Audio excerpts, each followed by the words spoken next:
What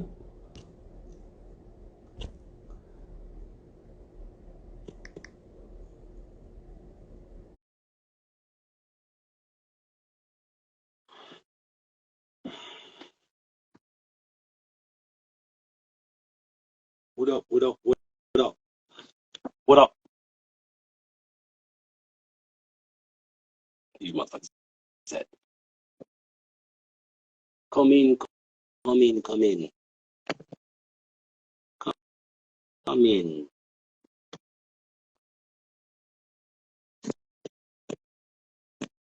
Ty,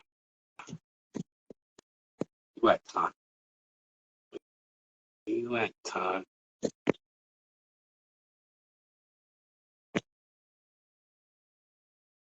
TyMillz, TyMillz.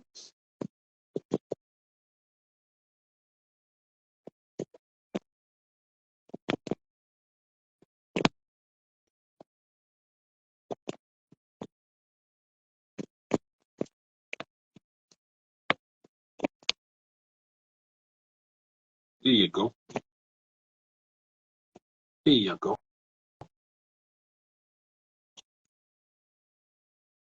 Huh?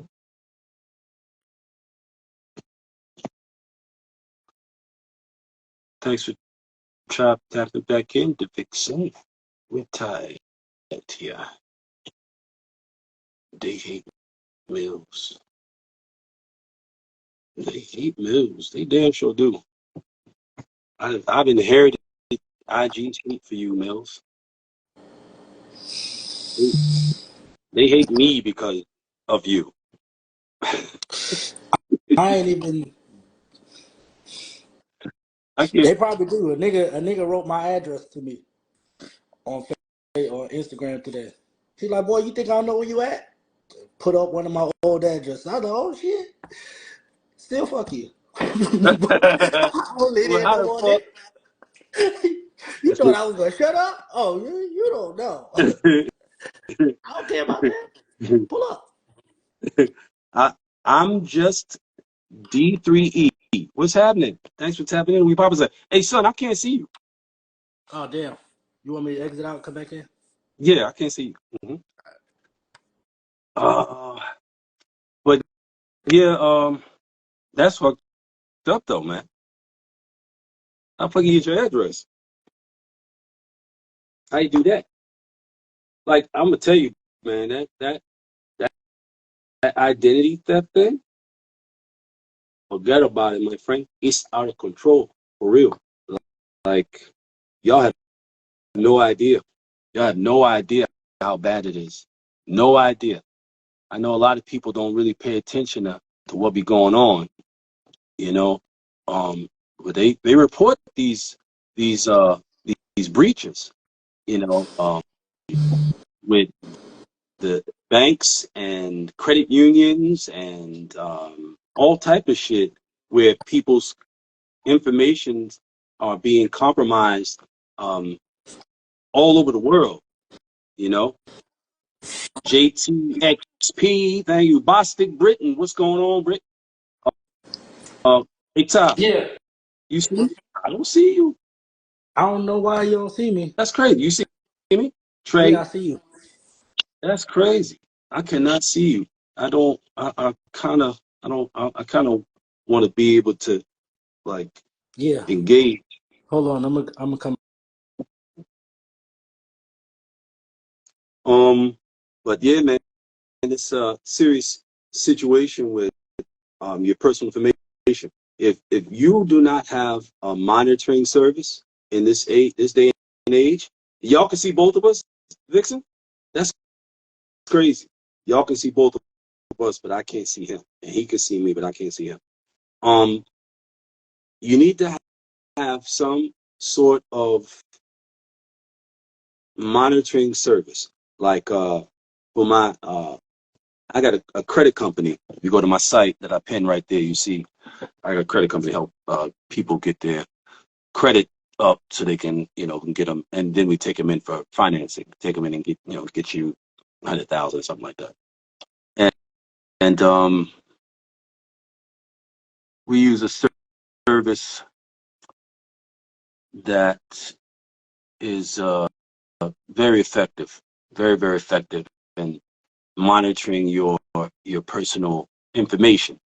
So if anything pops up anywhere, believe me, it's a bunch of people out there with cars and homes and all types of shit in their name. They got no idea until they get a bill talking about they owe so and so such they haven't paid for their car or their something else, and they owe this, that, or the other.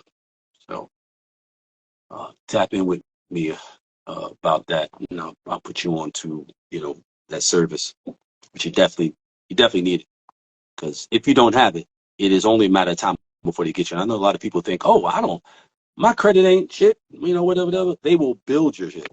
They will steal your identity, your date of birth, your name, your social security, and they will create a whole new you. You will have excellent credit, and then you will be a maniac with your credit. Then you're going to go out and buy boats and all kinds of shit with your credit, and jewelry and all kinds of shit. You just won't know it until you get the letter saying that you owe this, that, or the other. And the fact that it wasn't actually you, they won't give a damn about. They won't care about that. They don't care who pay them. As long as somebody pay them, they can scare your silly ass into paying them, and they will. They'll do it. I'm trying to bring you on right now. Saying go live with TyMillz. Accept. There you go.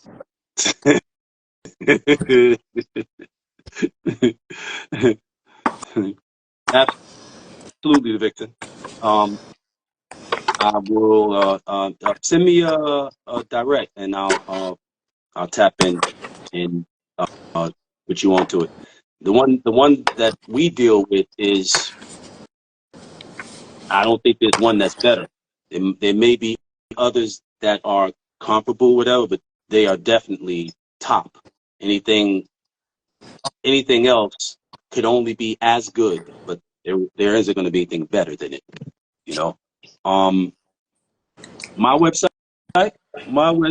is right there. You see, it says it's www.themindplugacademy.com. So yeah, pop in, man. Buy some books and stuff. Know about my books, right? I haven't mentioned my books in a minute. So that's my third book. That's the Don Diva book right there, right? Old Gangsters and Young Guns. Okay. And this is my fourth book, 50 Critical Quotes.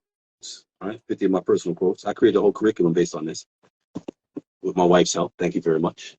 And this is my autobiography. It's my first book. It's Raised by Wolves. Inside the Life and Mind of a Guerrilla Hustler. And that's me. My second book is a political fiction piece about how the mob and the CIA conspired to put the first black president in office and why. And I dropped that in 2012, something like that. What happened to But the other joint about the kid, the movie that you wrote about it in Africa with the two brothers and the boy? That was fire. Final Again. Yeah, That was I fire. wrote that on the highway. What up, Splunk 33? I wrote that on the highway one day, trying to stay awake. I was coming back from B-More, coming home, and I was mad tired, and I started concocting this story to keep myself, like, watching a movie or something like that, to keep myself awake and shit. And I ended up writing a whole movie.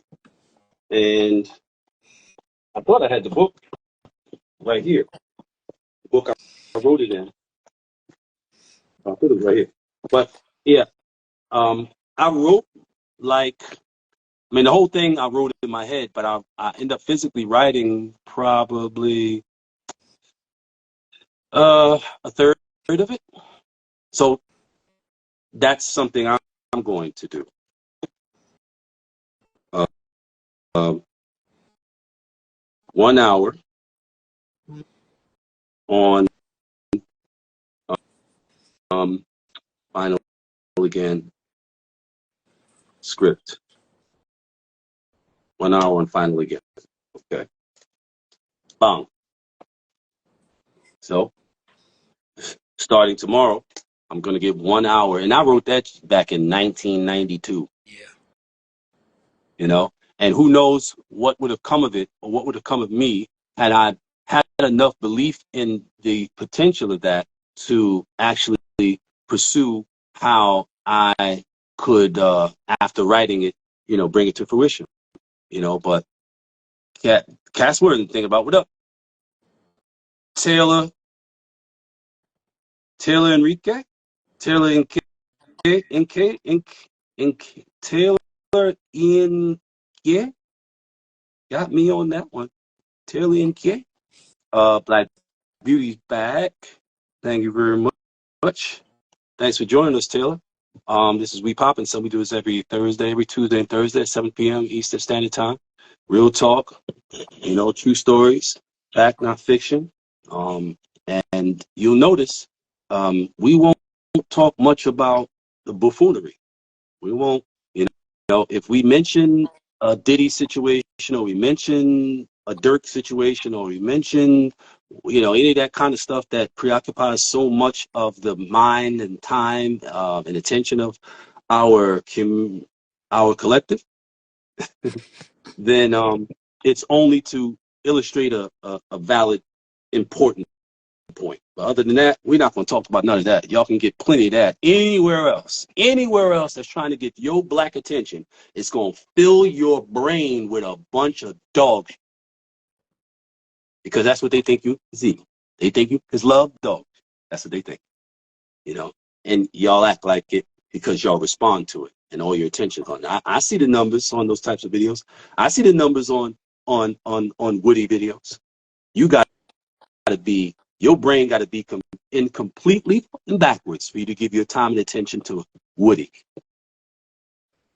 or Woody or whatever it is. You know what I mean? Like, I'm assuming that those numbers are largely represented by adolescents, Shit. not grown people.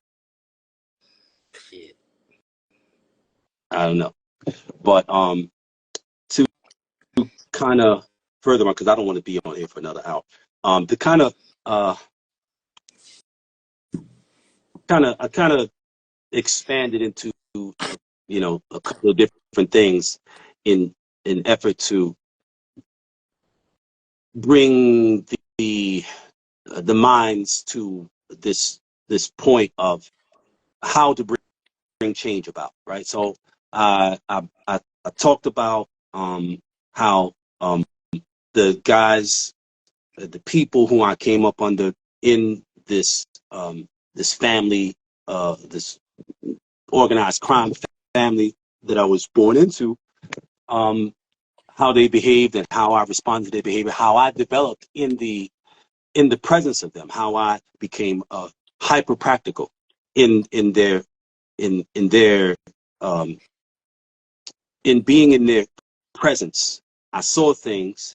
I saw the response to certain behaviors. I saw what ultimately came of certain behaviors, and it makes me think that had I been born a little earlier, they might not have been at a point where I could see the detriment in their behaviors. It just occurred to me. Had I been born in, say, 60 instead of 67, then I would not have been young enough to not participate, but old enough to witness. And they would have, if I were born younger, if I was born sooner, then when I was observing them do what they were doing, they wouldn't have been at a point in my youth where I could have seen not just the behavior, but the downside of Yeah. it, right?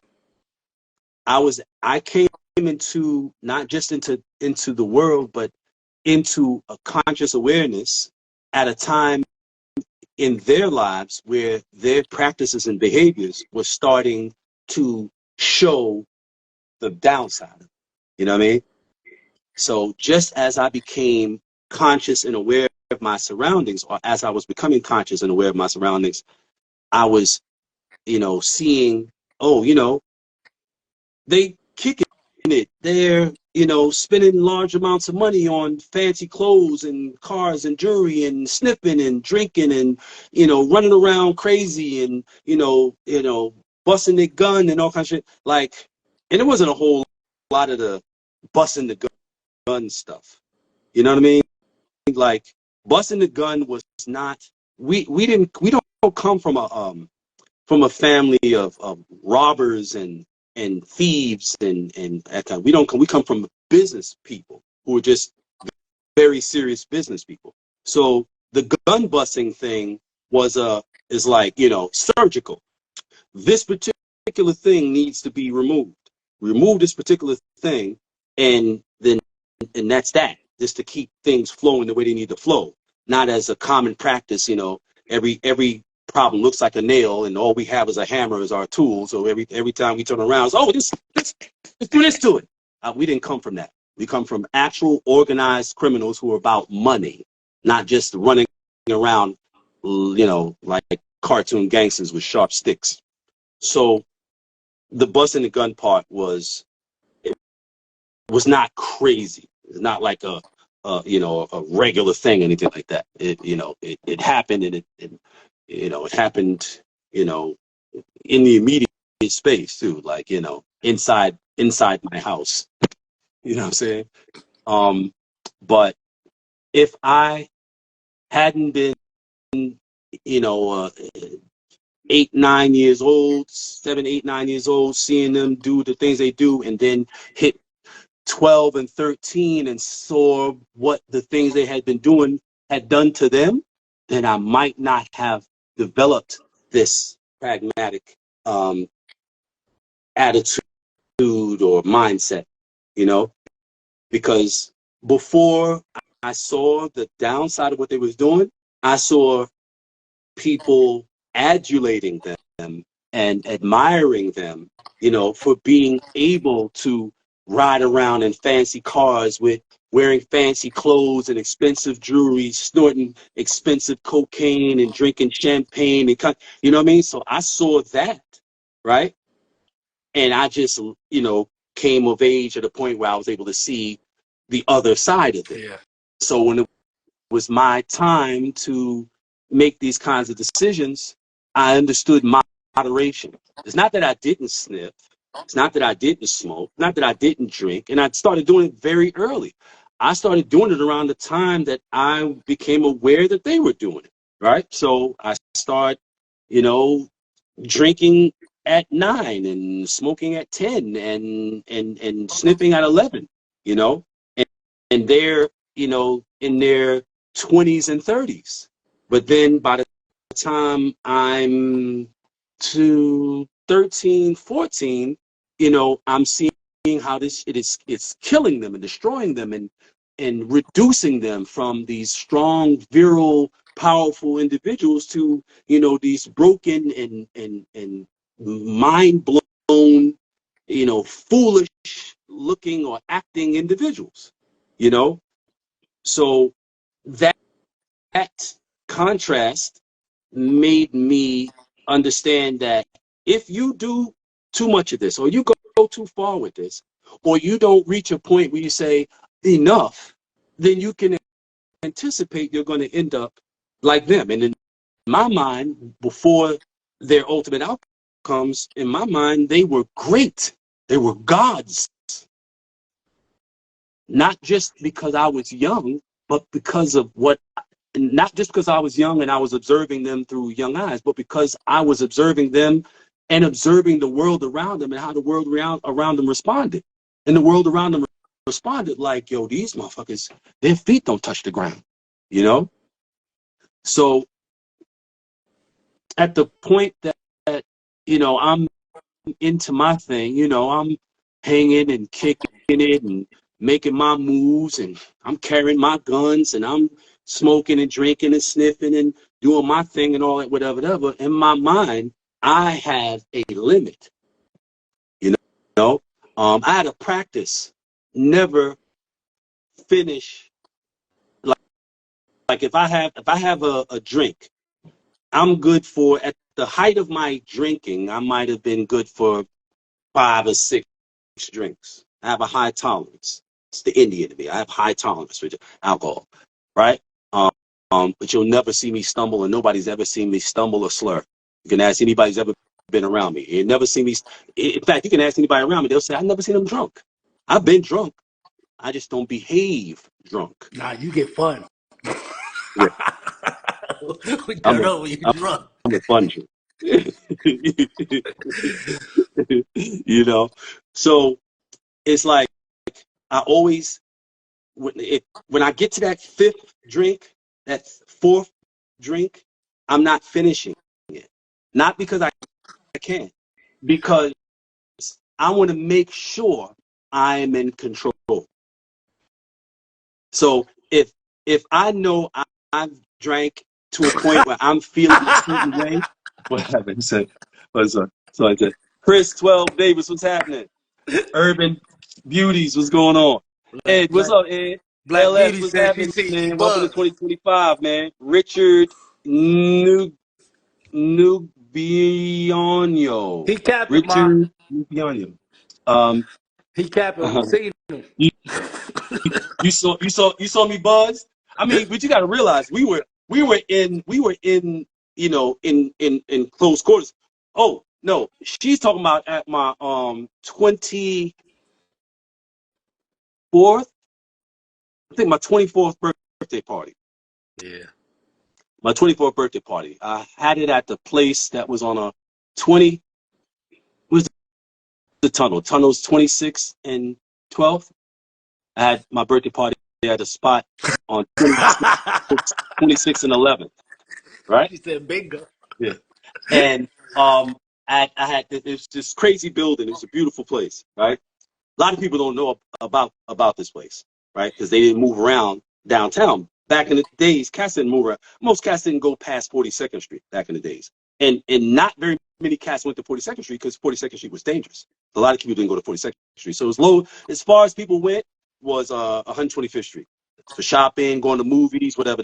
That's if it was from Harlem, you went to 125th Street. If you had a little something about you, you would go to 42nd Street. You know what I mean? But you knew there's a good chance you might not come back with your coat, your chain, your glasses, whatever, right? If you were in the Bronx, Fordham Road, that's where you went, to the movies, or the Kent on 167th Street. You know what I mean? Like that. So a lot of cats didn't know about this spot, but it was a big, beautiful spot. It was a building right on the corner. Had this facade, this concrete facade that had these three-dimensional cars sticking out of it, made of concrete. Right?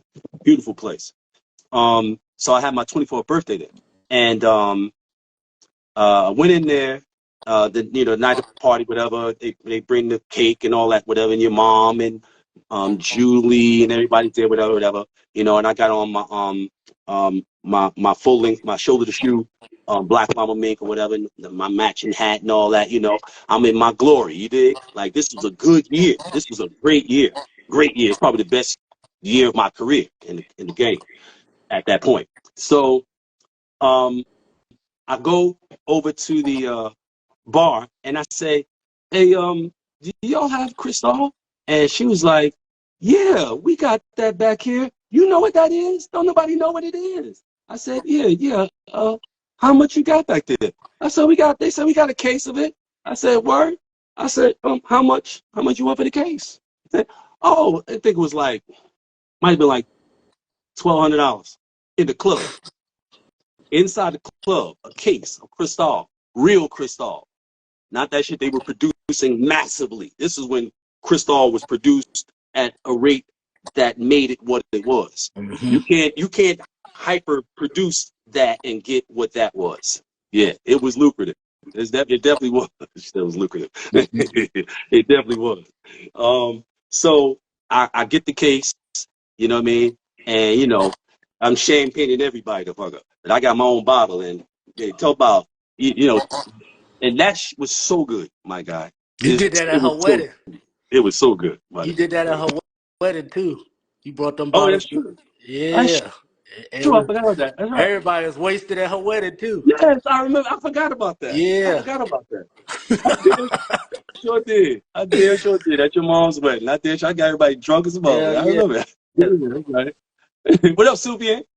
So, let's just say, Ed Morning, peace God, I'm ready for the year of the serpent, my birth year, 77. This comes around every 12 years. This is when you start to work your magic. Know your birth year, know your animal. That's what's up, Ed.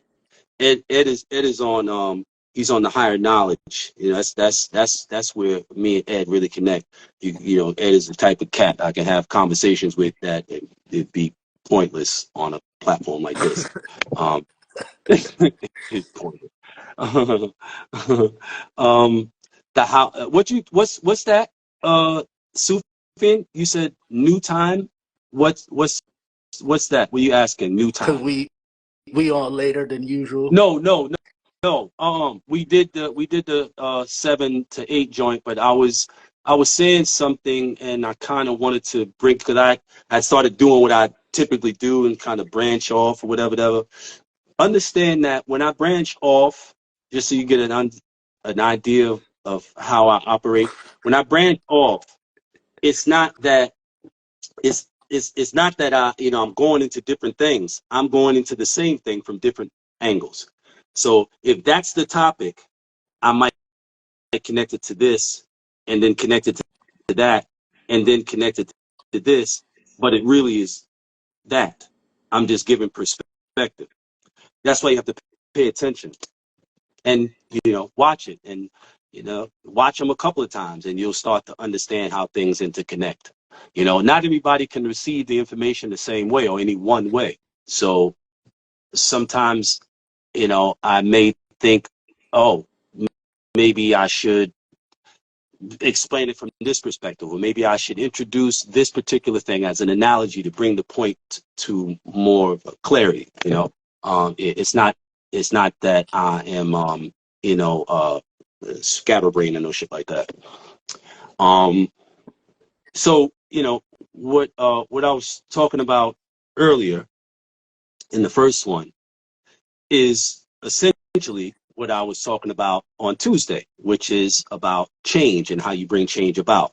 And I talked about how the people, how I've always been a practical person, because of the kinds of people I was raised around, and watching them be impractical, wildly impractical.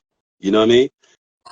And it taught me moderation. It taught me, that if you're going to indulge in any behaviors or practices that may not be in your best interest, it's like, sniffing coke and drinking excessive amounts of alcohol and smoking massive amounts of weed and those type of things. It's like, it's not in your best interest. It's not in your best interest. But, it doesn't, not doing those things does not guarantee anything. I know people who never smoked, drank, did nothing, and they're sickly or they died a long time ago. You know what I mean? Or their minds failed them, right? And I know people who are 86, 87, who still sniff cocaine and been doing it since they were 30. You know what I mean? And sharp as a razor, right? But I've always, or I learned that moderation was, as far as I can tell, the key to life. Moderation, being moderate, you know, in everything. Um, even in even in like being in the street and dealing with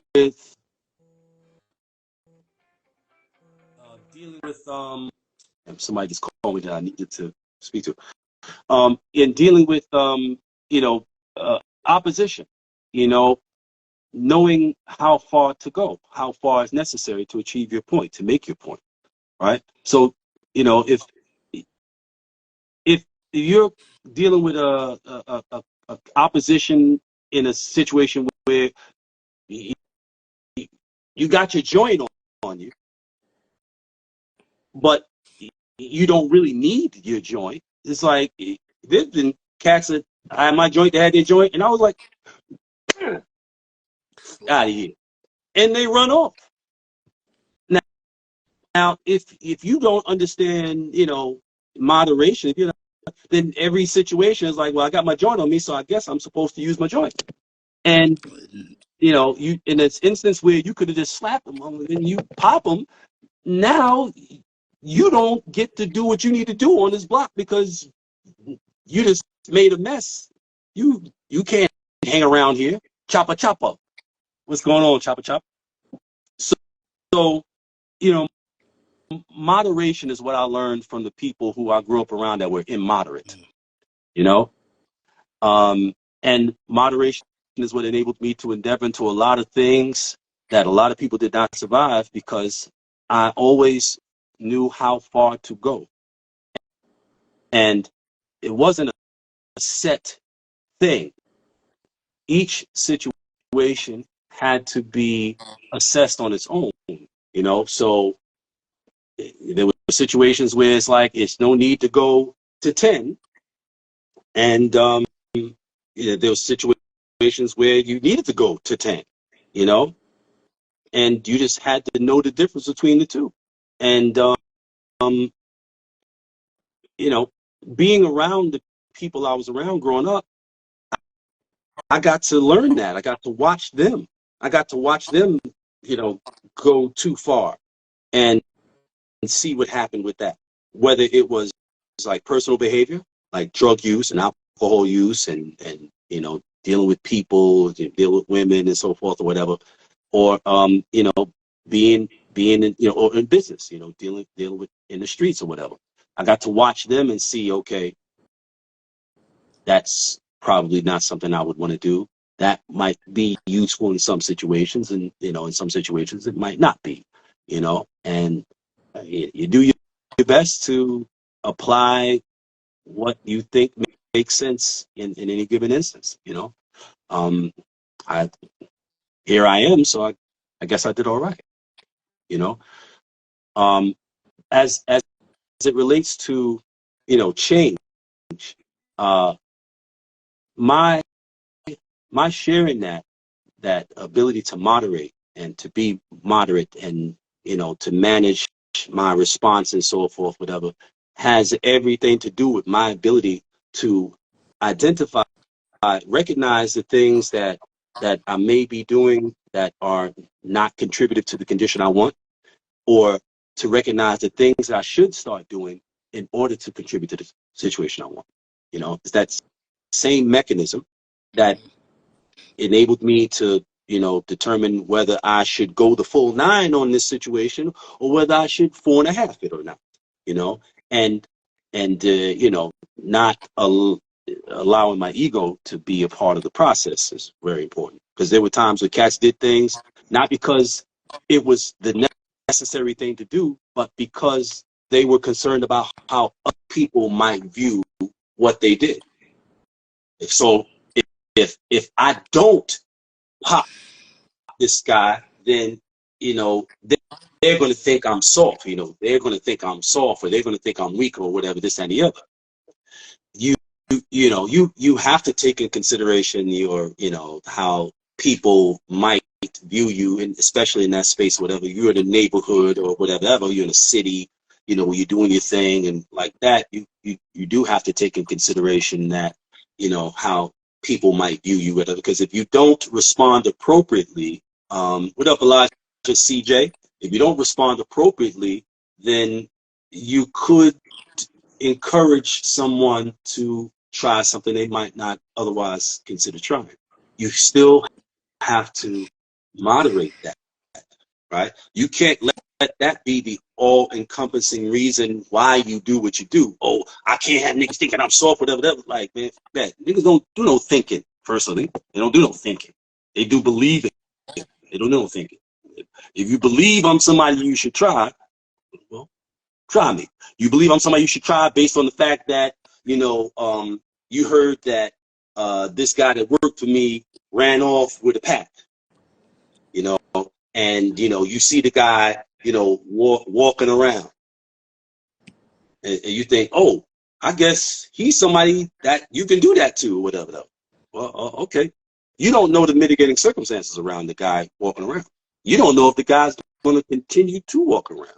You don't know if the guy's sister might be the one who is carrying my bomb from point A to point B, and why he was extended the grace.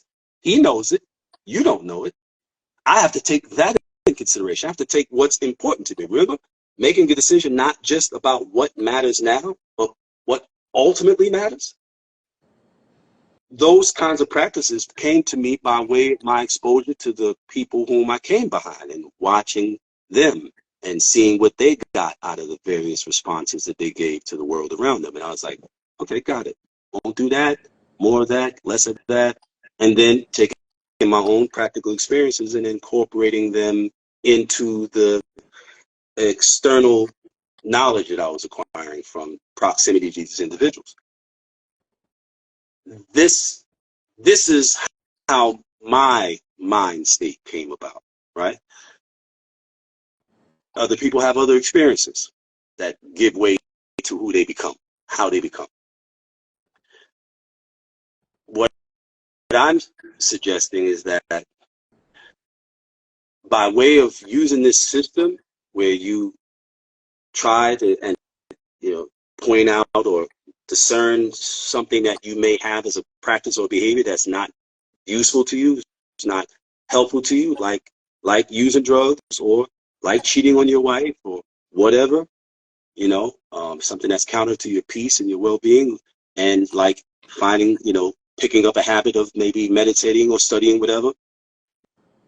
By incorporating those kinds of practices, regardless of how your experiences have developed your mind, using those types of practices, you can affect change in your condition. You can create, that practical brain. You can create it. You don't have to have had the extreme circumstances and examples and situations and experiences that I've had. You can, fix your own mind by incorporating simple practices like that. Like what might not be working for me. I don't know for sure unless I address it to see. I can eliminate it. If it is, I can eliminate it, but I have to see. So Trey Oxen said, this is what happened to Supreme when Just was shot. Supreme had to make a move. That's true. Beautiful journey to my brother Just, and shout out to my brother Preem. That documentary is gonna be fire. It's a documentary that Spoon is working on right now. Willers 337, welcome to WePopNSon. I'm Pop. That there be son. So yeah, that's it. I do believe that this simple approach, can afford people some kind of Coach Kizay. What's happening, Coach Case 36? I think that this exercise, that I suggested is effective in helping people gain perspective, gain insight into themselves, into their own processes, and start to decipher their self, and to be able to gain mastery of themselves, get the controls in their own hands, and stop, like I said on Tuesday, stop. And I wondered, I watched a little bit of it today, and I was like, I was using the term pinball, and I was like, is that an archaic term at this point? Do motherfuckers know what a pinball is? Yeah. Yeah? Yeah. Okay. And I was like, I wonder if they know what a pinball is. It almost sounded strange to me. I was like, pinball. I guess that I don't say it much, but, back in the days, you had the pinball machines. Before video games, we had the pinball machines. And it was just a ball, metal ball, and you shot out the slot and it went to the top of the thing, and the pinball machine was slanted like that. So you're down on this end, the pinball's up here, and it comes down, it rolls, and it bumps into bumpers, and every time it bumps into a bumper, you know, you get score or whatever. And then you got these flippers, these little switches, whatever. I feel ridiculous explaining what a pinball machine is. Crazy and shit. But yeah, can you hear me? Yes. How come you sound so low? I don't know. Do I sound louder now? Okay, I was making sure you didn't jump on it. But Okay. no, you sound low.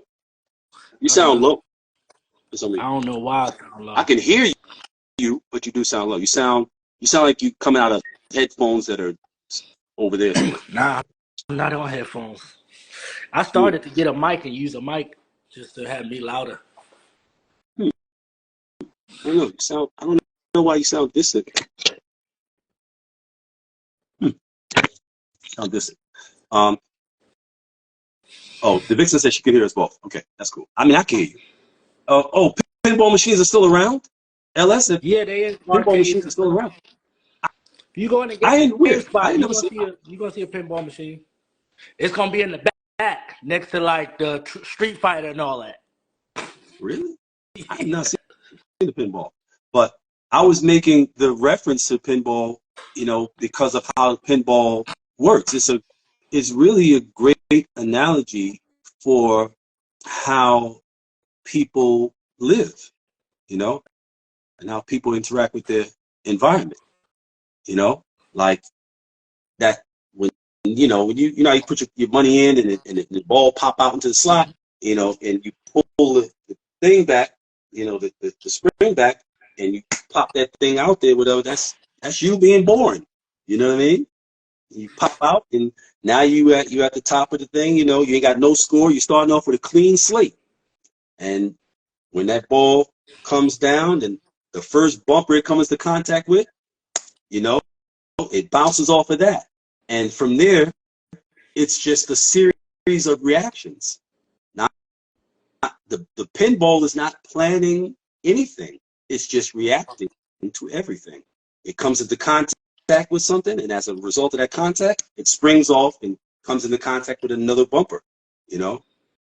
And that's how people largely live, and they largely live that way because they don't have proper direction and instruction, you know? So they come into the world without any type of advantage because there's nobody to lead them, to direct them, to protect them, and to help them to develop their own system of self-governance and behavior and so forth, right? So it's bouncing off of shit. But it starts so early that it becomes how they are.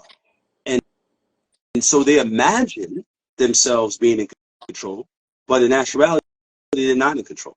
You know, they're just reactionary. If you grow up in an environment, a certain economic environment, certain social environment, that's a commonality. So all your friends are like this. And the one who isn't like this is weird because he's the one that won't do what everybody else does, won't follow what everybody else does. You know, just does his own thing or her own thing. You know what I mean? But most people just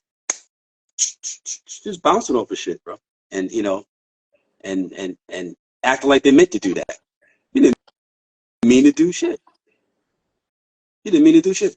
You're just reacting. And people are so unconscious of what they do and why they do it that when you attempt to convey that they're doing it, they're like, what you talking about? Like, I meant to do that. Oh, you meant to go to prison? That was the plan? So I'm going to get out here. I'm going to struggle myself up out of poverty.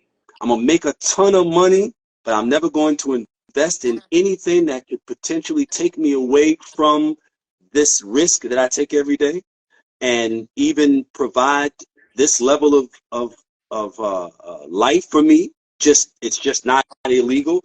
I'm never going to move towards education, you know, like a college education can easily, cheaply cost you $40,000 a year, easily. But you'd rather go spend $40,000 in a club one night than to go take your ass to college. You know, you got all the free time in the world. You know what I mean? Like what you get in between picking up money and and securing the package. You got plenty of time. You don't want to go get yourself an education where you might be able to take advantage of your resources, because coming from what you come from, you don't know what to do with no money except spend it. That's all you know. You know nothing else. Go to see Jacob, go to see the Porsche dealer, go to see the Benz dealer, go to see the mall. That's all you know. You don't want to invest in that? You don't want to do that? No. No. Why?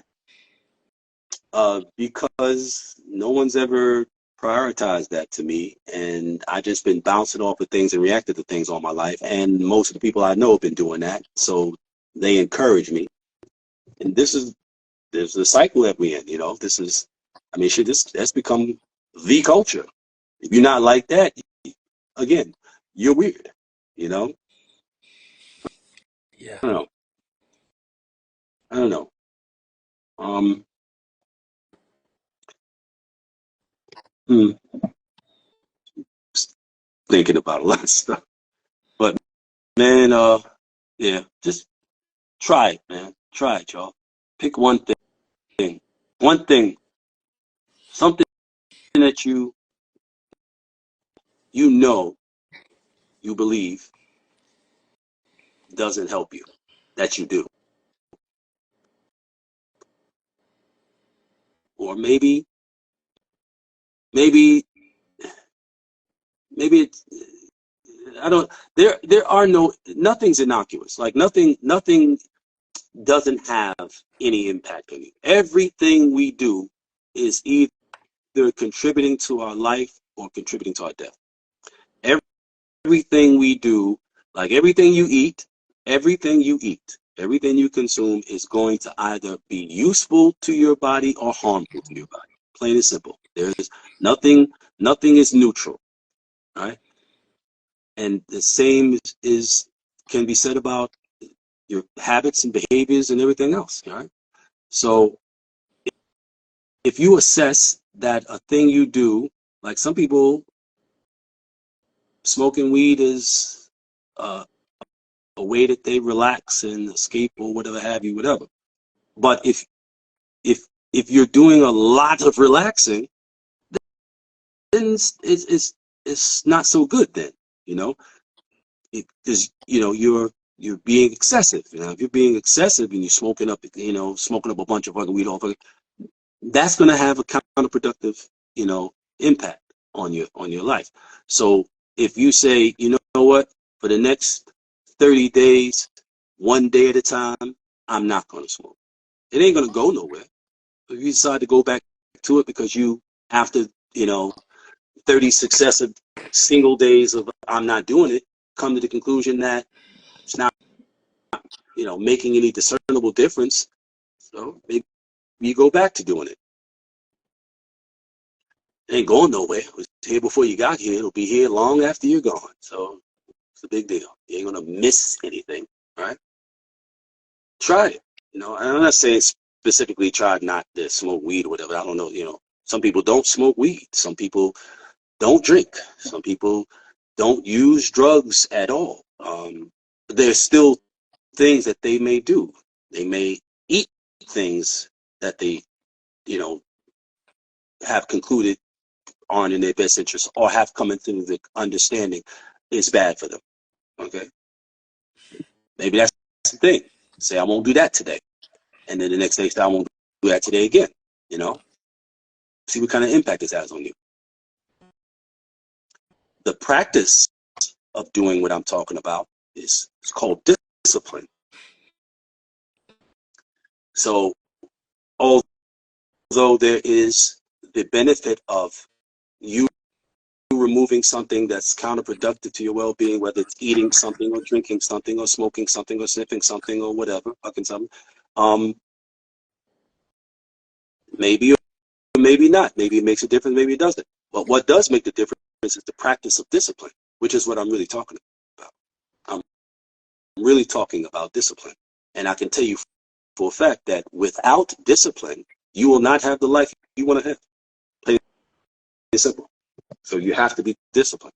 You have to develop discipline. But if you've never had discipline displayed for you, then how will you know? How will you know that it works, or even what it is, or how to implement it in your life? You know, so it is about discipline. I know for some people, discipline is a scary word, it's a curse word. In some people's mind, discipline means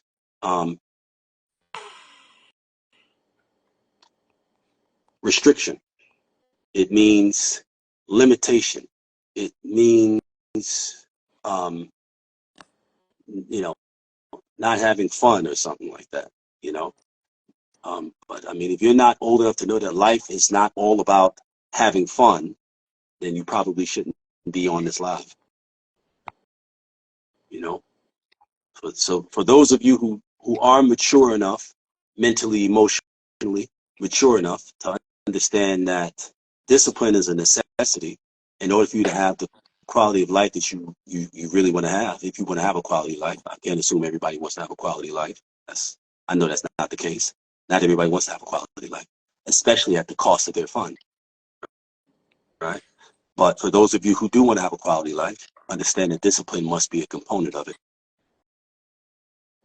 And the practice that I'm suggesting, that I'm offering, that I'm outlining for you is a practice of discipline. The benefit is in that you incorporate these disciplines into your life and in these small ways, and they have large impact on your life. You know, specifically the things that you're removing or adding, doing what they do, but overall, the practice of discipline and being in control of yourself empowers you to be able to do anything because you now have the practice of discipline. You understand that discipline makes a difference. Making myself do a thing because I've committed to doing that thing is a benefit to you. A lot of people they don't have the neural network for that because they have never done it. They've never been disciplined. They've never been disciplined in any way, you know? And I mean, without it, life is going to be pretty shitty, you know? But yeah, damn, it'll be here for another hour anyway. I knew it. That's why I just started laughing at 8:50. I started laughing because I already knew what happened. It's fucked up. I just want to help though, man. You know, there are a lot of things that, as much as I used to think that the things that I knew all came directly from my people as like direct lessons. There was a time in my life when I thought that. But then when I became an adult, like by the time you are 24 years old, you know, you're an adult, right? And so the people who were 15 years, 16 years my senior, like my sister and all of them, whatever, at the point I'm 24 and you're 40 or 39, we're adults. We're adults. We're all adults, you know? So